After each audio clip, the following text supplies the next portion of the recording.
Hey guys, Justin here, and today I thought I'd show you guys what apps I'm running on my MacBook Pro 2015 model. And if you're wondering why I'm using the 2015 model, it's pretty functional and I think you can pick it up for a great price now. So it's a really great deal to pick up this laptop, and I think it's more worth it than some other Windows options or the 2016 model for that fact. But other than that, let's get into what's actually on my 2015 MacBook Pro.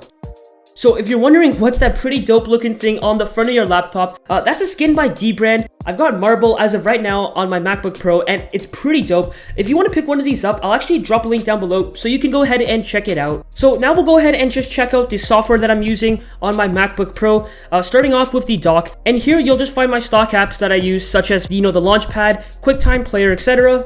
Now we also have Google Chrome, and by far this is my only browser that I actually use. I tried Safari out and it's a little slow, but for the most part, I'm not really used to anything else other than Chrome, so that's really my go-to browser.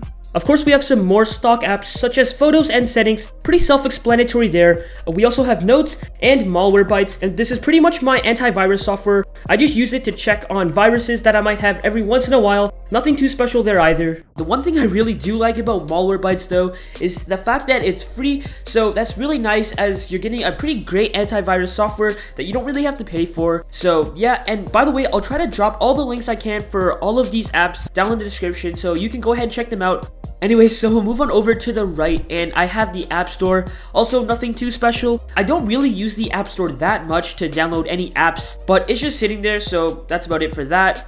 Also to the right, we also have the iTunes Store. I actually used to use iTunes a lot for downloading and listening to music, but moving over to the right, that's where Spotify came in. Spotify is the main music streaming service that I use. It's probably the best one out there in my opinion right now. It doesn't take up any storage as I don't really download these songs. I pretty much only listen to it when I have Wi-Fi, so that's really just data on my phone or on my computer. Also, I really do like listening to other people's playlists and seeing the songs they put together and what kind of songs they listen to. So that's pretty cool as well. Plus the fact that you can make your own playlist. So that's about it for Spotify.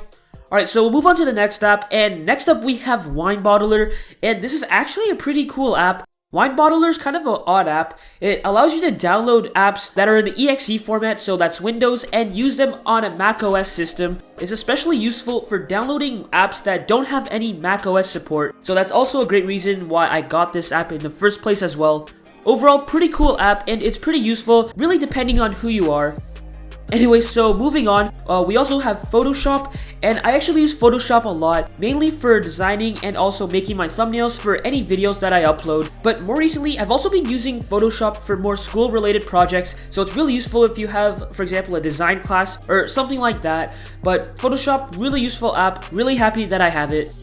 So following along with Adobe, I also have Adobe Lightroom, and I've been starting to, kind of edit more photos that I take that I upload to Instagram. I'll leave my link down below for Instagram. I'm still learning how to use Lightroom. I won't say that I'm great at it, but hopefully I'll learn more and get better at it. It's really fun to edit photos actually, whenever I have the free time. Alright, so continuing on, we also have Audacity, and Audacity is an editing software that I use to edit all my voiceovers, whether straight A-roll videos or B-roll only videos. So this is what you're listening to right now. I'll edit it through Audacity. If you guys want a tutorial video on how I edit my audio, I'm no expert on editing audio, but I can throw out a video if you guys are interested for it. So definitely a really useful software. Can't go without it for making a YouTube video, so that's Audacity. Alright, so moving over to the right, this is one of the apps that I use most prominently on my MacBook Pro, and one of the main reasons I actually picked up a MacBook Pro in the first place and switched from Windows. It's Final Cut Pro X. Final Cut Pro is extremely fast, especially with rendering and exporting videos, and that's one of the main reasons I use Final Cut in the first place. It's really quick with editing videos, and if you know me, I used to use Adobe Premiere, but I decided to make the switch over because Adobe had some pretty killer export times. So now we're down to the last app, and I've just pinned Google Hangouts on my dock. Pretty simple, just for texting.